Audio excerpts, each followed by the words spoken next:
So I'm Maughn Gregory, and I'm here with my friend and colleague Megan Laverty from Teachers College, Columbia. And today we are interviewing Dr. Nicholas, is it Dianuzzo? Close enough. Good enough. Everybody in my family says it differently, so I've never been thin-skinned about it. How do you say it? I say it Dianuzzo, but Dianuzzo. Okay. that's like my father was so big into after World War II to be an American. Most of my family says Dianuzzo, but Okay. and my friends called me Dianuzzo, and it like I say, it's really irrelevant. I'm Nick, or Nice. as I tell my students, I'll even respond to "Hey you" if it's polite. Nice. Nice. Well, thanks again for agreeing to do this with us. So, Sure. we found this article about you, doing Hmm. a master's degree program at Montclair State. Where was your undergraduate? At Montclair as well. Oh, okay. And what was that in? Philosophy with a minor in psychology. Nice, nice. See, Okay. I was a construction worker. I graduated from a tech high school. I Yeah. worked in construction, became a foreman, and realized I needed something more meaningful. So while they used to call me Nick at noon because I went to classes in the morning, and and then I worked in the afternoons and on weekends. That was before Reagan destroyed the unions, so I could Yeah. work 10 hours on a weekend and get double time, and 15 hours during the week, and I'd made a living salary. So Yeah. that it doesn't exist anymore. But sorry, my political views. I didn't No, mean. well, it's close to mine. And in those days you could put yourself through school, really, Yeah, you know. just by working, yeah, with no debt. Yeah, those days are gone too, I'm afraid. Yes, sir. They are. And how did you find your way into philosophy? Okay. I was product of the 70s. I did an incredible amount of drugs, and um, after I stopped, and I was in construction, I decided I still want to think about goofy stuff, and this, what's the meaning of life and all that. Yeah. So I felt this was my natural calling. And that's Sorry, a, I'm honest. I'm just, I appreciate, no, that's exactly what we want is honest. That's you great. know, And my understanding is that although Matt Lipman was appointed into the Department of Philosophy and Religion at Montclair, he was not really a central part of that department, and he mostly did his yeah. own thing. Well, Mike Kogan, I Yeah. think they had a little competitive side to each Mm, other. mm. And Mike was my mentor. So Oh, cool. Okay. I was kind of Yeah. caught between worlds. But so is that how you learned about philosophy for children? Yes, as an undergraduate. And I Okay. have to say, at first, I was a little skeptical and then I started a PhD program at the New School for Social Research. Mm-hmm. And what was her name? Oh, it was a drug rehab center, Hale House. Um, the daughter of Lorraine Hale, daughter of Mama Hale, who started that Uh-huh. drug rehab center, Mhm. she told me, like, you're never going to get a degree at the new school. Maybe you should think about moving on. So I Really? left and I went somewhere else. But in the meantime, at first I came back to Montclair, decided to do the philosophy for children thing because I was teaching at a drug rehab center. Yeah. And my first book I started with the girls. It was juvenile drug addicts who were incarcerated, and Hmm. in a detention institute. They weren't in Yeah. jail. Right, Um, right. They're teenagers. yeah. Yeah. So I mean, I started with a book called "The Tao of Pooh" Yep, I by know it. Benjamin Hoff. Hmm. And I was using that with the women. Okay, I don't mean to be sexist, but I didn't think the guys would buy into Winnie the Pooh. And Hmm. then I started thinking, well, what can I do for the male population? And that brought me to I remembered Matt's system. I Ah, enrolled in it. I started learning it, and then I applied it to that population, but on both sides, women and men. yeah. Yeah. And I then wound up, going to Austria. Cam. I Mhm. forgot Cammy's first name, but Daniela? Hmm. yeah, Daniela Cammy. And I also, because of the program, I got connected with Dr. Colin Clayton, who Oh, had really? created the first drug rehab center in Lymington, England. He's Ah, passed since, that time. And he had a place called Face to Face Dasein, right? Heidegger. No reason you would know that, but ah, you know, right? Dasein, it means being there in German. mhm, Okay, and so it's being there to being there, face to face. Um, and it took off for a while, and newspaper found it. I presented a paper at the University of Graz in Austria, and Colin and I presented something at the University of London in England, as if nobody knows where London is. Uh, but a lot of things happened. I'm the tail end of the baby boom, and we always mhm, get dumped on from 1960 to yeah, 64. yeah, And a couple people at Straight and Narrow, where I was in Paterson, New Jersey, working, were threatened by the success of the program. hmm, So then I moved to Halden in a public school setting, and they gave me all the problem children in the junior high. And wow, I applied the same program there. And once again, a baby boomer was threatened by the circumstance and left me go a day before I was tenured. And not like, she was uncomfortable with the males, and only the tenured males stayed. mm, And it was mm, only one. Okay. mm, It was still that conversion time. mm, And at that point, I gave up.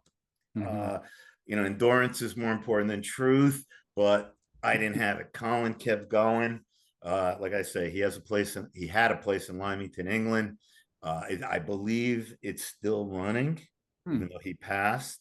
mhm, And, it was based all on Achenbach's theories to a degree.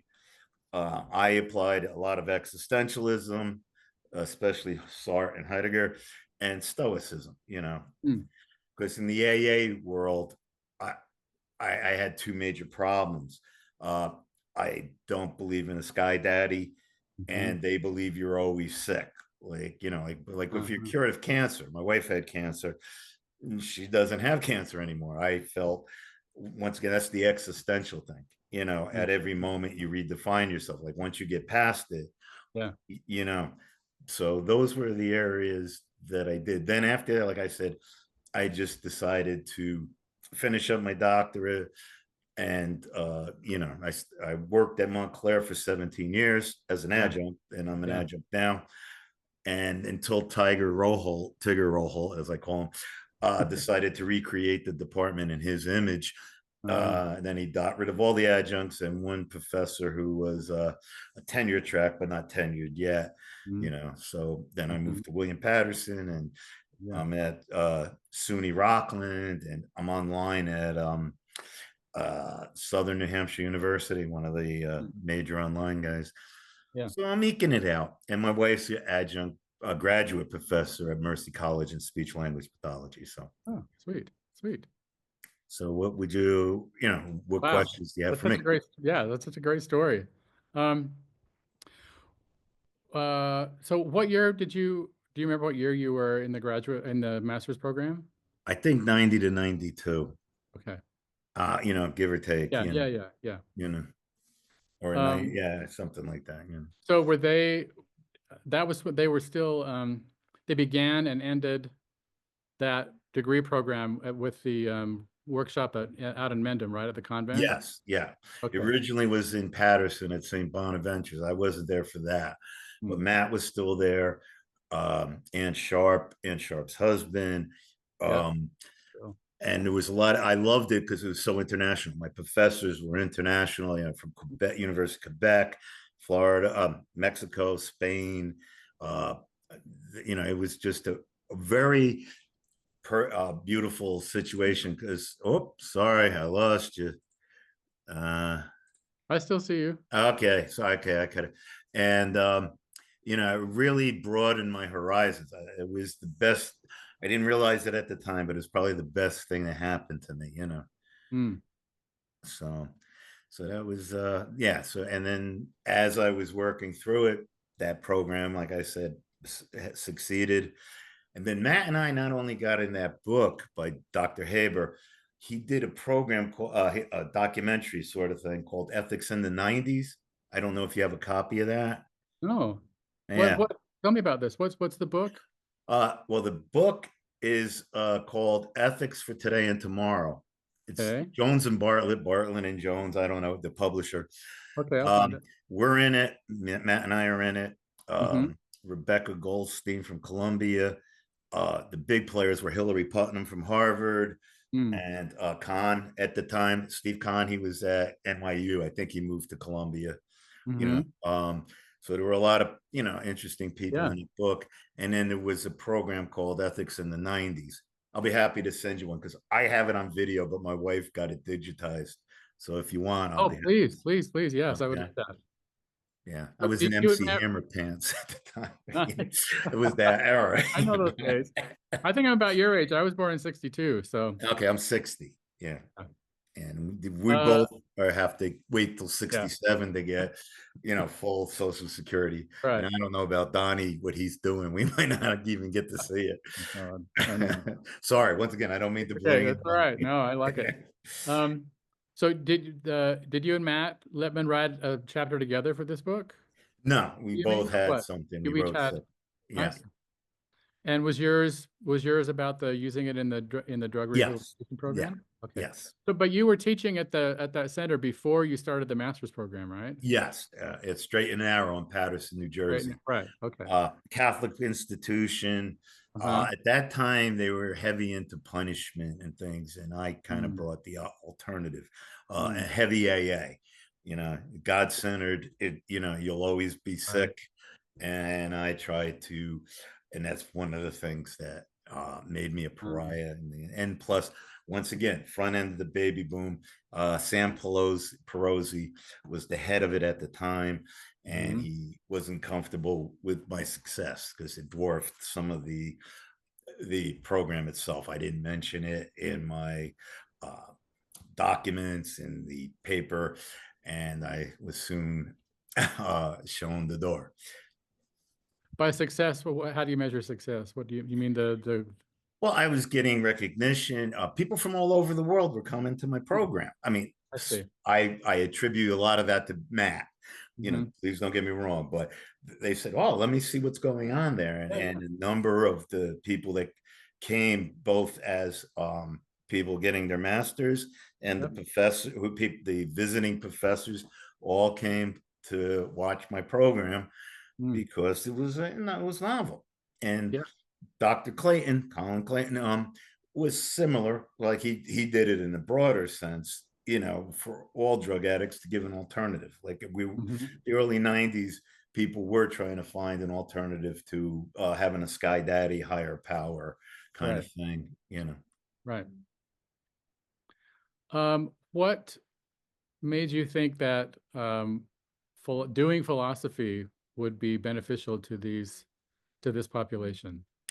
Okay. Okay. Back in the days, when I was doing a lot of acid and mescaline and things like that, I used to sit on this person's yard. It was big and it was up there, and it was on Hamburg Turnpike in Wayne, New Jersey. No I know where that reason is. you'd know that. And I I do used to know it. sit there around 5 o'clock watching the cars go back and forth, going like, "What's the point of the rat race?" So that's kind of how I knew I was destined for philosophy. Yeah, yeah. I wasn't a capitalist. I'm still not. I'm a registered socialist. I, Mm-hmm. I think there's something more to life than a bank account, reducing life Mm-hmm. to a business transaction. And I guess I was there. Yeah. I partied hardy, and I understood these kids, and Mm, I just wanted to have them see, you know, mm, a way to hopefully get out of that environment, mm, change it. Like they weren't mm-hmm. evil. They weren't condemned to, Right. and I wanted to show them this is Right. how you get out and how you find some meaning in your life. Right. So Hope I'm interesting. not too blunt, but I just feel No, I'd no, no, rather be please. open. I really appreciate it. Really Mhm, deeply appreciate it. And Megan, mhm. just chime in whenever you have a follow-up question. Um, do you have any particular memories or impressions of Matt Lipman and Ann Sharp as teachers, mentors, or just in terms of their personalities? What were they? How do you remember them? Matt was amazing. His memory, like off the top of his head, he could quote things of, every philosopher imaginable. That was just, he'd like go, boom, oh, you mean like that? And I'm like, wow. And then, there was obscure people that I didn't know of. And he said, you got to look into this person, that, I love that. Um, Anne was bubbly. She, gave 100%. I wasn't there at the beginning, but I remember uh, her telling us stories about the original group that committed to the P4C, got together, started writing all the books with the questions and everything. Matt wrote the books, but all the follow-up Wow. questions and everything. And I could tell, she was just so committed. I mean, she was quite an amazing person. Mm-hmm. So Yeah, like I say, that was one of my better. I didn't realize it at the time, but as you go along, it was mm, very. And ironically, I was raised a working class poor in Patterson.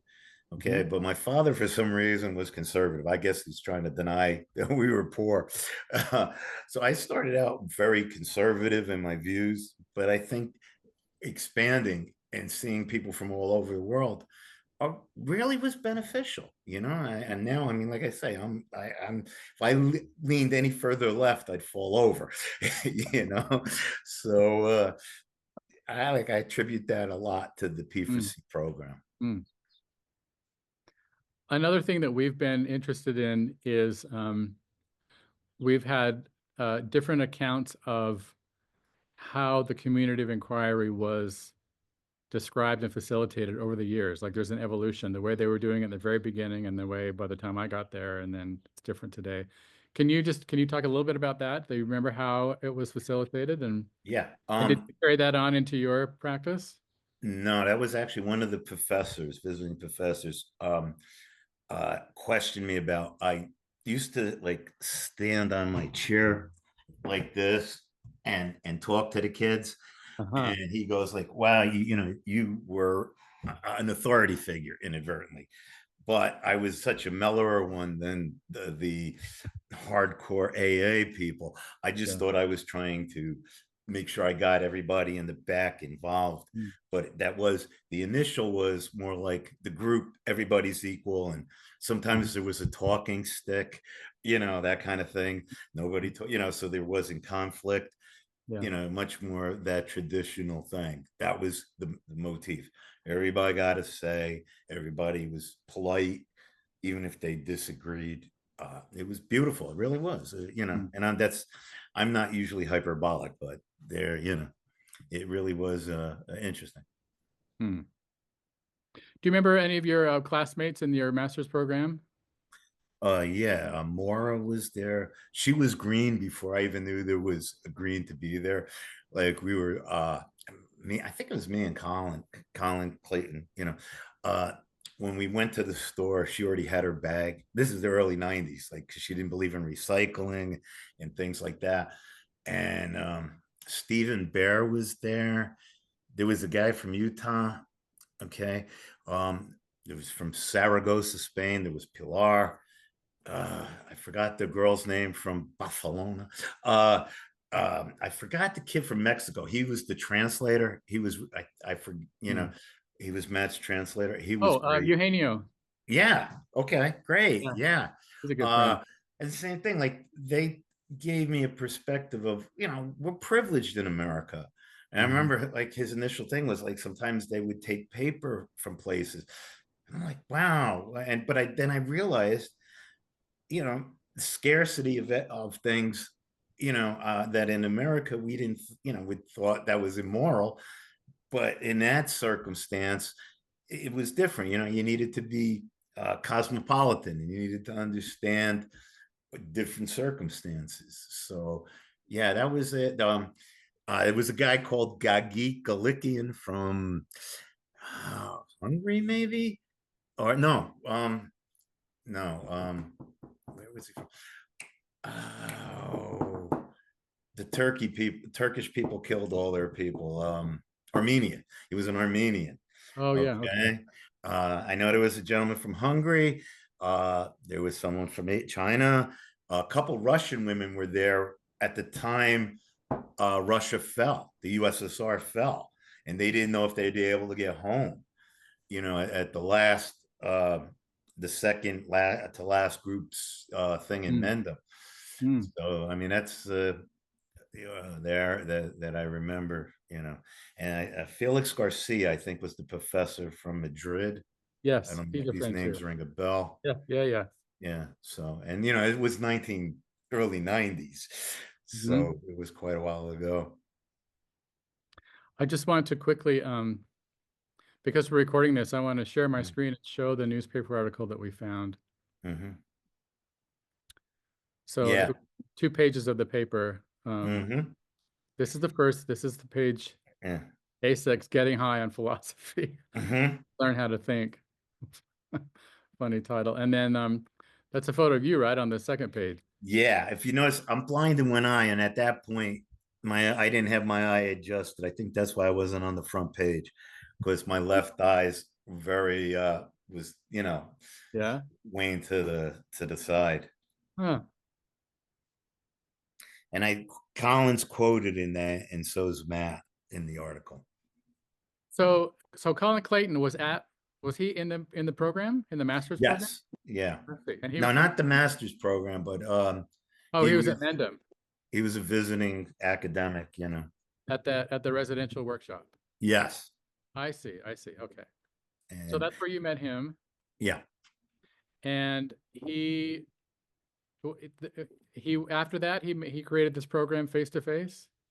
No, he already had He already had face-to-face it. Okay. design. And But that's that's why where he you learned about it. came.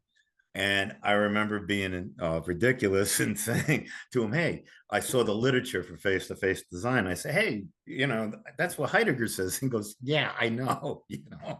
And I'm like, "Oh, sorry, I forgot." Uh, so, but we hit it off. I went to England. He used to come here.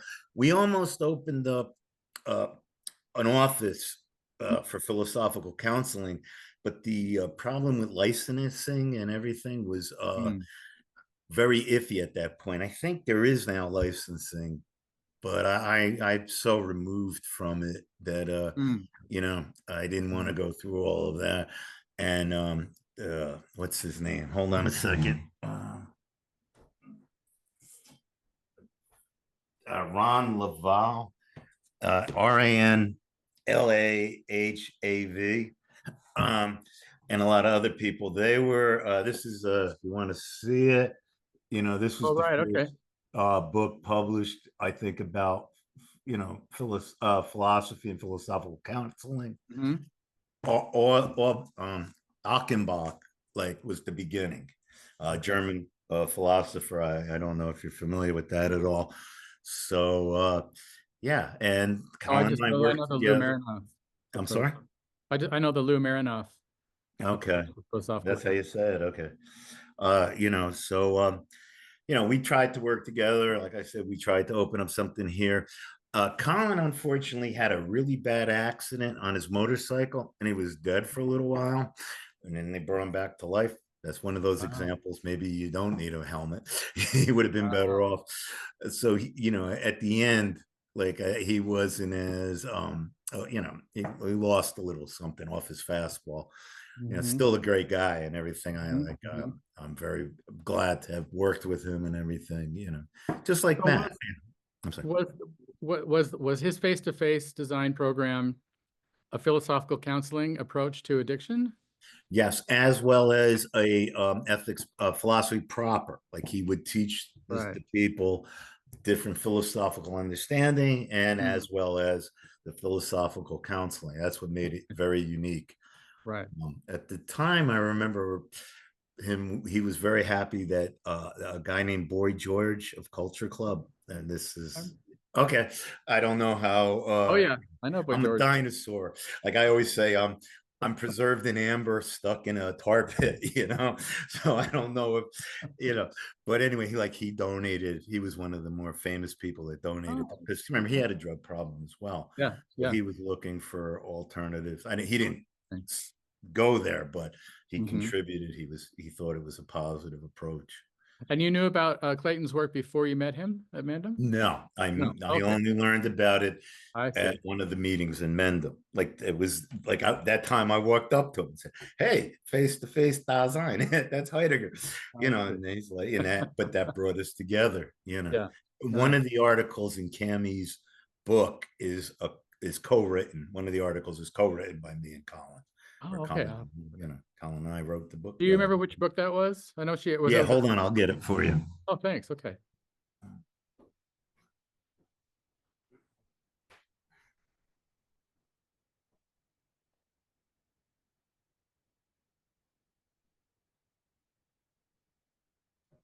Okay.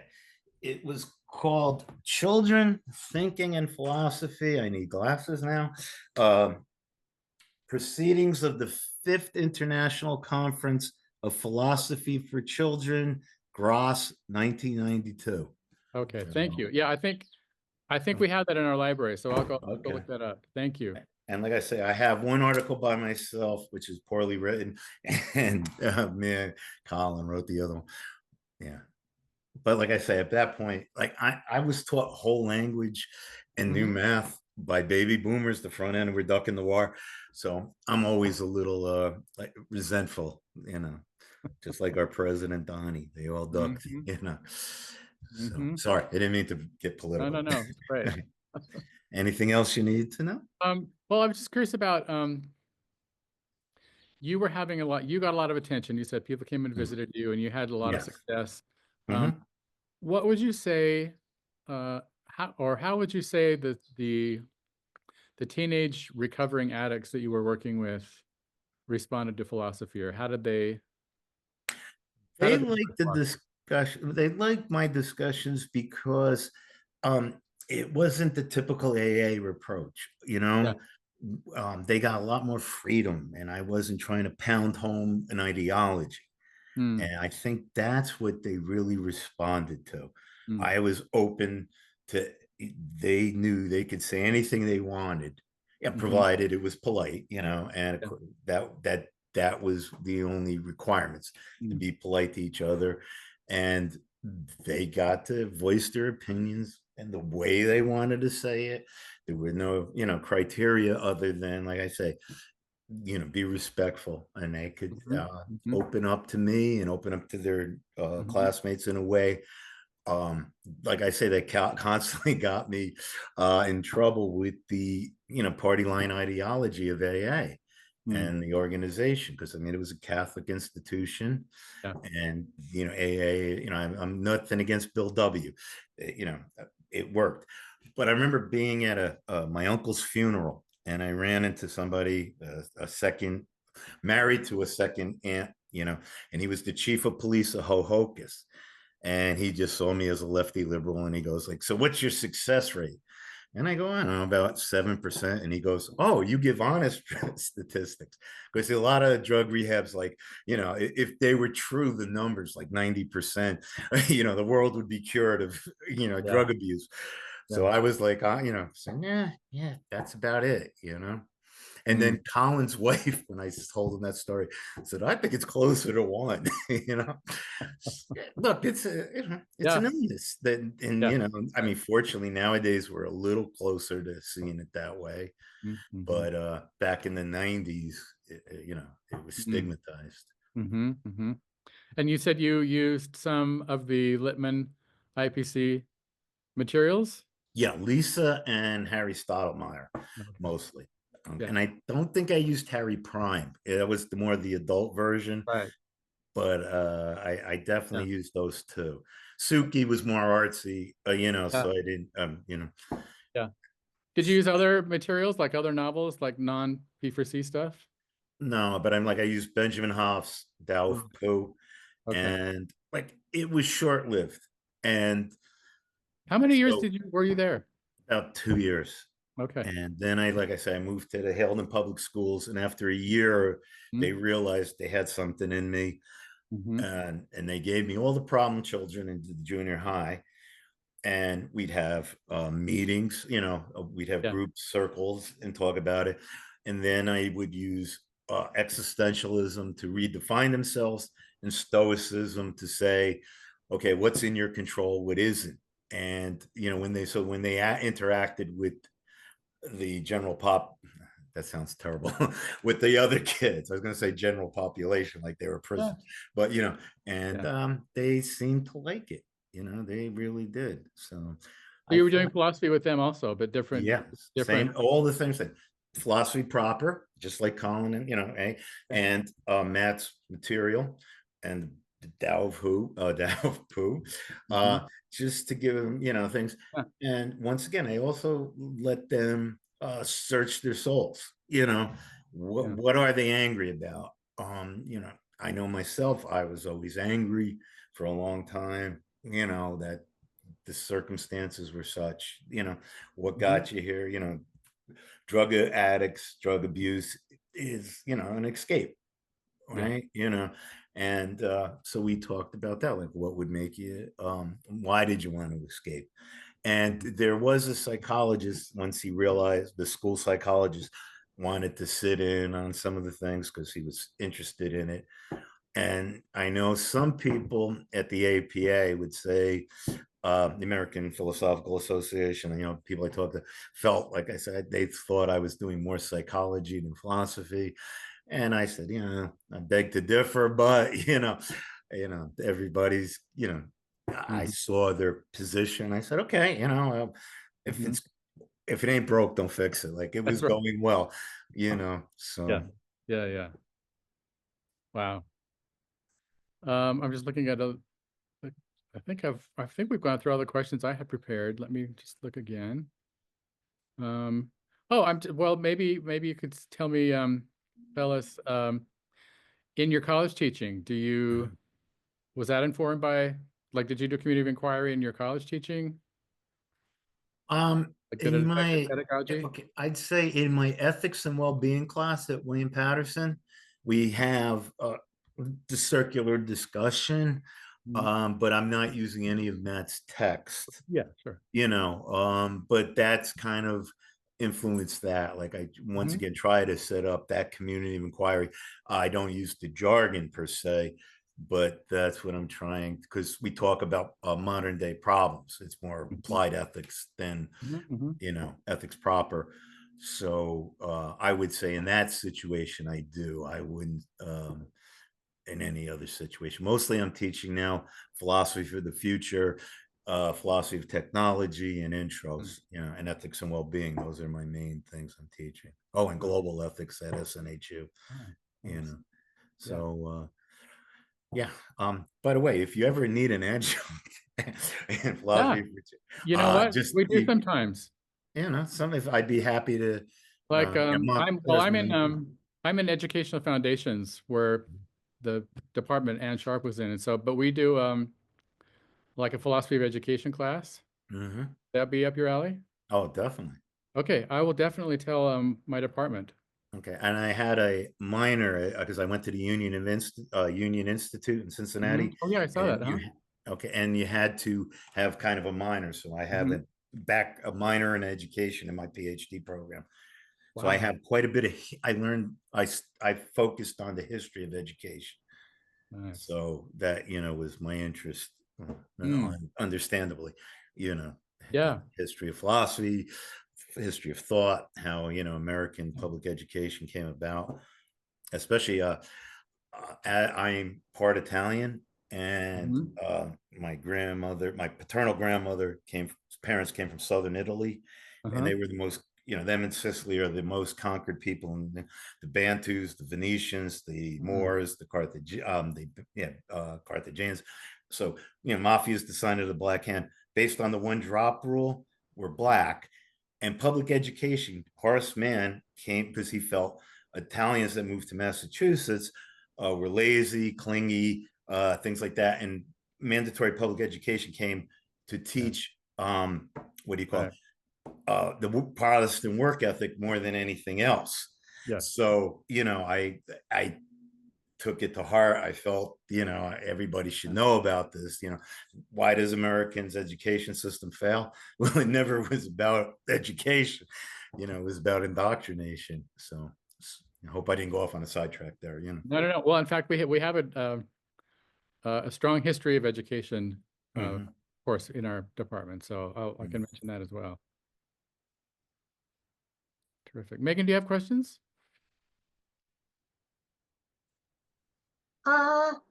No, I think most of them have been answered. I did just wonder if you had, I mean, you've spoken quite a bit about Mendham in the context of meeting people and the international um, aspect of it. I suppose I just wondered if you had any memories of Mendham, thinking a little bit about the plays or just the encounter with the Okay. curriculum in that intense kind of Yeah. living and learning space. Yeah. I forget the kid who came from University of Texas that was Matt's understudy, his protege. But I remember him telling Was us, it Ron Reed? huh? Ronald Was it Reed. Ronald Reed? Maybe No, not. no, I know No. Ron Reed, but I Oh, know that name, but I forgot his name. It doesn't Yeah. ring a bell. I can't recall. I can't draw it up. The mental Rolodex isn't what it used to be. Um, Even that I use the term Rolodex is a sign of, okay. But I remember whatever his name was, he was saying it the semester before, there was a revolt between all the professors who were, in philosophy proper from being part of the play. I know I was a little resistant too. But Colin went into it like he was a cat in one of these, things, and he was crawling around on his hands and knees, and he had a, cat face, really bad artwork, but you got the gist of it. So like he kind of was great at breaking the ice, and we all lightened up, because there's that part when you're, I don't know, what was I, 26, 7. I was still too tragically hip to like, I'm not doing plays, uh, you know. So like Colin really opened it up. Yeah, that's that. And to show you my limitations, there was a professor from the University of Quebec, Gilbert, I forget his first oh name. yeah, I know Gilbert quite well. Okay, right. Because I learned whole language and I grew up in Patterson, poor education. He used to criticize me. I didn't know the difference between then and then. And he's like, that's your first language. He goes, it's my third language. And I'm like, okay, fair enough. I deserve the criticism. Funny. But it was what I needed, though. Same thing when I was at the union. I had a professor, who oversaw my dissertation, and she was a great taskmaster, which at the time you hated, but then you realized that's what you needed. What you're there for, yeah. What was your And dissertation on? on it's called The Concept of Heidegger with the concept of, what was it called? Oh, The Concept of Responsibility with Continued Reference to Heidegger, which was an homage to Kierkegaard, who wrote The Concept of Irony with continual reference to Socrates. Nice. So, and it was half theory explaining Heidegger and Sartre, and half my work at the Haledon Public Schools with the kids, and so it was more conceptual dissertation than, I wasn't, because I had such a small sample size, I couldn't, make any, draw any real conclusions. And that's the same problem. Like they kept getting crushed. Yeah. So you were working at Straight and Narrow during your master's degree, right? Yeah. Yes. Did Montclair try to put master's students in schools besides that? No, I was already there. And that's Yeah. like I said, I was using the Tao of Pooh with just the women, and Before you got before you came to what could work?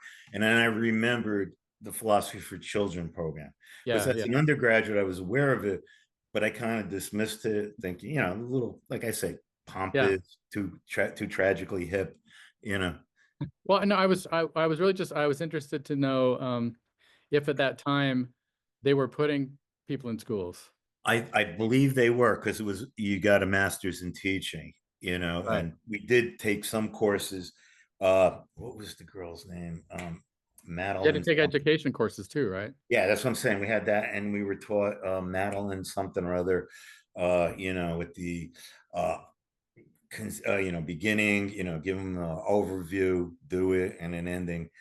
Madeline, what? I can't remember right now, but she was an education, professor, and it was really big at the time.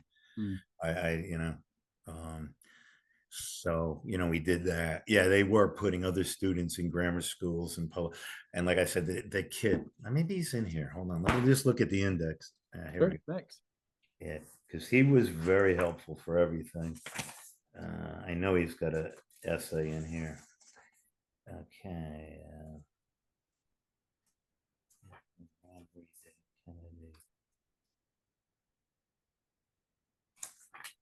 Yeah, it's Gilbert Bro. I know that.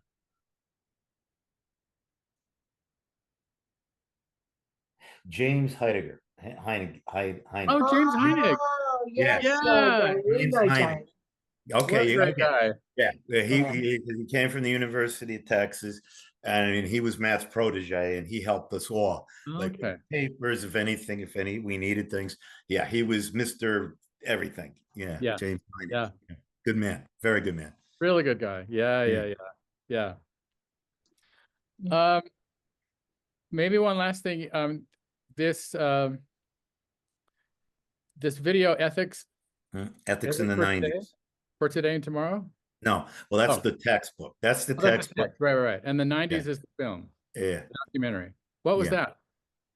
That was done by Jorm Haber, a professor at Bergen Community College. Okay. He unfortunately died of cancer a while back, but he had me and Matt in. He kept having all the topical issues. Like I said, he had Colin there, Hillary Putnam, Rebecca Goldstein. And my favorite, Diana Myers, who was an ethics professor at Montclair.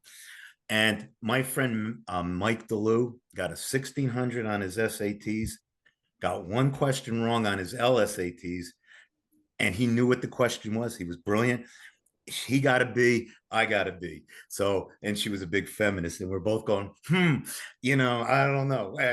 You didn't challenge it, but like, but that was understandable in that time, So was this like a video series? Was it? Yeah, I only have a copy of mine and the one, because that's called philosophy, ethics and education, or philosophy and education. Yeah, philosophy and education. I have a video, but my wife did eventually change it to digital when she was taking all her kids' stuff. You go to those places. So I could have her. I could get it from her, and I'll send it to you. Please, I would love that. And was this like on like local TV or something, or on public it was broadcast on public TV? Yeah. Oh, okay. Yeah, I would love to see that. So I have another question. Sure. While Maughn's jotting that down. You talked about it being kind of a really special time, and maybe more so than you appreciated at the time. And I'm kind of struck by, you've dedicated your life to kind of teaching philosophy.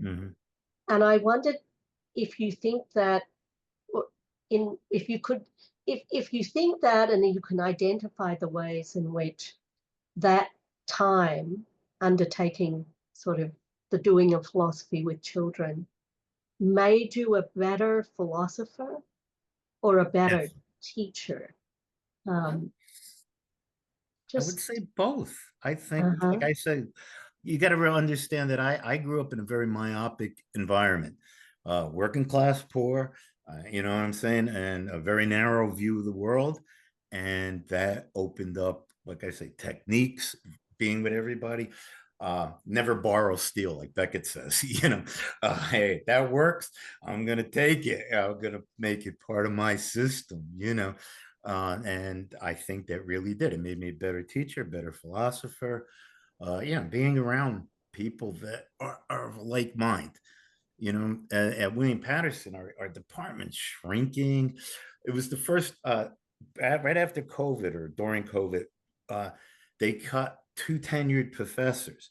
And I remember saying to this other professor, like, this is the first time I'm really glad I'm a mediocre talent because I hate my job, you know?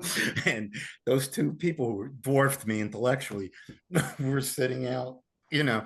So, you know, but it's out of your control. Same thing, the Stoics thing, you do it, you know, and I'm still there, you know, and I've been doing it 32 years. Yeah.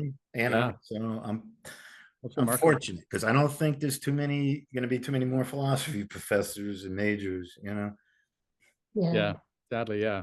Thank you. How did the approach to philosophy, to doing philosophy, let's say, in the master's program, was similar or different to doing philosophy in the undergraduate courses you had taken? Oh, because it was much more inclusive. Like as an undergraduate, everything was rows, you know, and Sitting there in were row. discussion, but not to that level. It was question and answer. You know, Right. you were right. We're in the community of inquiry. We bounced ideas off each other. Like once again, James, Matt, and we're not lecturing as much. Like, you know, you put the different questions everybody wants to talk about on the board. We just, you know, vote on what we're going to talk about, you know, and that was a totally unique situation for me and beneficial. Like I say, that was, you know, quite an eye opener. Hmm. Because I was totally unaware of that. You know, at the time, you know, but then I was, you know, 30, maybe, I don't know, whatever I was, you know. Mm. So anything else you might want to know? Can't remember anything right now. This has been so interesting and Okay. delightful. I really have enjoyed this. Yeah, me Thank too. you. Thank So you. have I'm glad, you know, it seems, you know, it was like you did unearth something that of my past. And I'm like, hey, maybe it's great. Maybe, you know, good things In fact, come. when you told about the Felix was there from Spain, and there were two Mhm. people from, was it Russia, that didn't know if they would get back? Yeah. Yeah. I don't remember the two women. I And have I have the newspaper article about that as well, that they interviewed Felix. So I'll send that to you because I didn't okay, great. realize that was the same time you were there. Yes. Yeah. But Felix Garcia was there. Yeah. yeah, And like I say, like they were, you know, you can understand they were course. scared, you know, Yeah, of course. you know, when it collapsed. Mm-hmm. But like, once again, it was very memorable, you know. Mm. Thanks so much, Nick. No problem. Have a good day. Thanks, you too. Take care.